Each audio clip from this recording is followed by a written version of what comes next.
এখন চারিদিকে চলছে শুধু আম আচারের মরশুম। তো আজকে আমিও আম কাসুন্দি করে নেব, আর আম কাসুন্দি ভালো থাকার ছোট্টখাট্ট টিপস সহ কিভাবে আমের কাসুন্দিটা বানাবো সেটাও আপনাদের সঙ্গে শেয়ার করব। আর এই আম কাসুন্দিটা বহু বৎসরের পুরাতন একটা রেসিপি। এটা হলো আমার দিদার মায়ের, মানে আমাদের বড় মায়ের রেসিপি। তো এত বছরের রেসিপি, চলুন তাহলে কেমন হয় দেখি। নমস্কার বন্ধুরা, কেমন আছেন আপনারা? নিশ্চয়ই খুব ভালো আছেন, আমিও বেশ ভালো আছি। আজকে অফ ক্যামেরাতে সংসারের সমস্ত কাজটা গুছিয়ে নিয়েছি, আর রান্নাবান্না দিয়ে শুরু করলাম আজকের দিনটা আপনাদের সাথে। তো এই যে বরবটি আলু বেগুন দিয়ে একটা তরকারি করছি, সাথে করলা পেঁয়াজ ভাজা, আর করে নেব আমের টক। ব্যাস, এই ছিল আজকে শুক্রবারে রান্নাবান্না। তারপরে চলে যাব আম বাগানে, নিজের হাতে আম পেড়ে করব আজকে আম কাসুন্দি। এই যে দুদিকে দুটো ওভেন জেলে নিয়ে রান্নাটা কিন্তু আমি বসিয়ে দিয়েছি, যাতে খুব তাড়াতাড়ি রান্নাটা সারতে পারি। তারপরে গ্যাস মুছে সমস্ত কড়া টড়া মেজে নিলে তবেই না আচার বানাতে পারবো। তবে এই আমের আচার বা আম কাসুন্দি একটুখানি নিষ্ঠা ভরে পরিষ্কার পরিচ্ছন্নভাবে করতে হয়।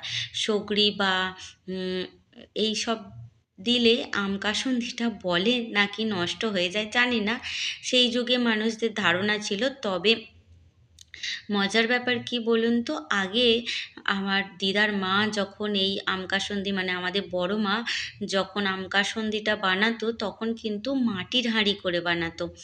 এখন তো মাটির হাঁড়ি উঠেই গেছে আম কাসুন্দি বানানোর জন্য।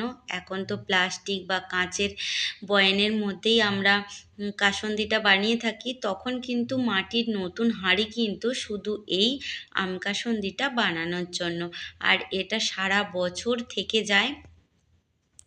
তো ভীষণ ভালো লাগে খেতে। আপনাদের সঙ্গে কথা বলতে বলতে অনেকটাই রান্নার কাজ আগিয়ে নিয়েছি। এখানে তরকারিটাও হয়ে গেছে, আর করলা ভাজাও হয়ে গেছে, আমের চাটনিটাও নামিয়ে নিলাম। ব্যাস, সমস্ত কিছু ধুয়ে মেজে রেখে চলে এসেছি আম বাগানে, নিজের হাতে আম পেড়ে নেব। আগের দিনে মা কিছু আম পেড়েছিল, পেড়ে কাসুন্দি করেছে, আর তাতেই একটুখানি যোগ দেব, কেননা মনে হচ্ছে যেন একটুখানি অল্প পরিমাণে হয়ে গেছে। তাই আজকেও কিছুটা মেখে তার সঙ্গে রেখে দেব। তো এবছর আমাদের গাছে প্রচুর পরিমাণে আম এসেছে। আম্রপালি, হিমসাগর, তারপরে পেয়ারাফলি, অনেক অনেক ধরনের আম এসেছে। আর এইটা দেখেছেন, মনে হচ্ছে ওই যে দু একদিন আগে যে শিল পড়লো তারই হয়তো ঠোকা খেয়েছে, সেই কারণেই আমটা এই রকম অবস্থা। তো আম পাড়ার সাথে সাথে মোবাইল যে কোন দিকে ঘুরেছে আমি কিন্তু জানি না। ওই যে মাও ওইদিকে আম পাড়ছে, আর মাকে দেখাচ্ছিলাম যে কোন কোন আমগুলো পেড়ে নেব। আসলে রাস্তার ওপরে এত আম হয়েছে, মানুষজন হাঁটা চলা করলেও তাদের মাথায় ঠেকে। আর এতটা নিচু ছিল না ডালগুলো। ওই যে আম হয়েছে, আম ভরেতে এই অবস্থা হয়েছে। আর মোটরসাইকেল বা সাইকেলে গেলে তখন আরোই লেগে যায় মাথার মধ্যে। তো এই যে সব গাছ থেকেই আম পেড়ে নিচ্ছি, আর এই গাছ থেকে আমটা এই কারণে পাড়ছি, আম তেল করব বলে। কেননা এই গাছের আমটা ভীষণ সুন্দর একটা সুগন্ধ, এটা হচ্ছে সারা বছর ফলে এই আমটা। আর এই যে আমগুলো মা ছাড়িয়ে দিয়েছিল, আমি কিন্তু গ্রেটারের সাহায্যে গ্রেট করে লবণ মাখিয়ে রেখে দিয়েছিলাম জল ঝরতে। তারপরে এই যে কতটা পরিমাণে জল ঝরার পরেও হাতে করে ভালো করে চিপে জলটা বের করে নিচ্ছি।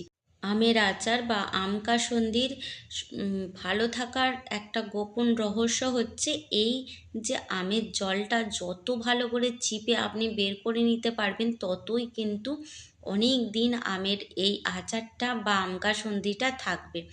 সে আপনি ভিনিগার দিন বা নাই দিন চলবে, কিন্তু জলটা ভালো করে চেপে ফেলে দিতে হবে। এই ছিল আজকের ছোট্ট একটা টিপস আমার আম কাসুন্দি বা আমের আচার ভালো রাখার। এই যে অল্প পরিমাণে লবণ দিয়ে নিয়েছি, কেননা আগেও লবণ মাখানো ছিল।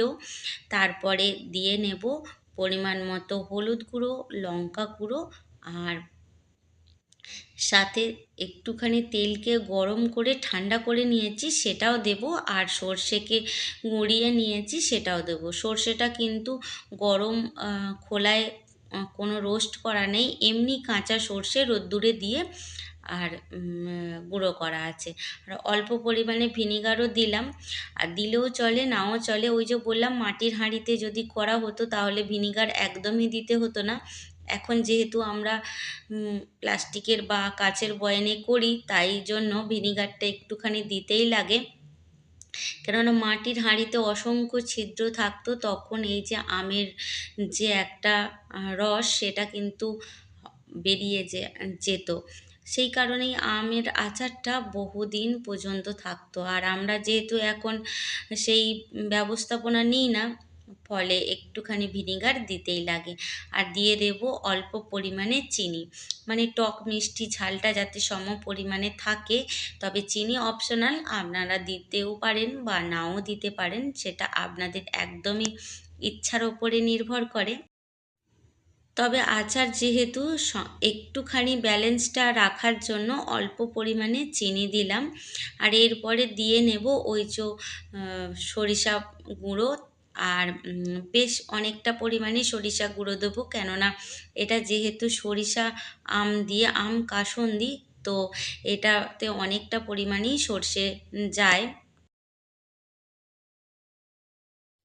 আপনাদের হয়তো মনে হতে পারে যে সর্ষে এত দেয়া হচ্ছে তেতো হয়ে যাবে, না তেতো হবে না। আস্তে আস্তে যখন এই সর্ষেটা আমের মধ্যে তার গন্ধ স্বাদটা নিয়ে নেবে, তখন কিন্তু একদম ঠিক হয়ে যাবে। এখন বলছি যখন মনে হচ্ছে সেই স্বাদ গন্ধটা আমার মুখের মধ্যে লেগে রয়েছে।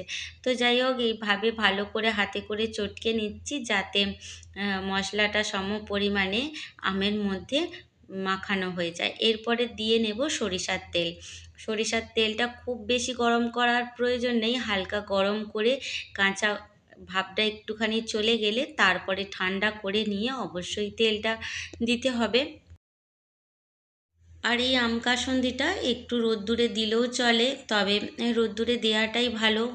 আর যখনই রোদ্দুরে দেবেন, আমের যে আচারের বয়ামের মুখটা একটু হালকা করে খুলে দেবেন, যাতে গরম ভাবটা বেরিয়ে যাবে, তাহলে আচারটা অনেক দিন ভালো থাকবে। আর এটা করে নিচ্ছি আম তেল। এটা একদম সম্পূর্ণ আলাদা একটা নিয়মে করছি। ওই যে হালকা গরম করা সরিষার তেল দিয়েছি, আর নুন মাখানো আম জল ঝরে গেলে সেই আমটা দিলাম, আর গোটা কিছু গরম মশলা দিলাম। ভাজা মশলাও দেব দুদিন পরে। তাহলে আম তেলটাও কিন্তু আমার করা হয়ে গেল। এইভাবে একবার আম তেল করে দেখবেন, ভীষণ ভালো লাগে। তাহলে চলুন আজকের মতো আসি, দেখা হবে আবার নতুন একটা দিনে নতুন একটা ব্লগে। ততক্ষণ খুব ভালো থাকবেন।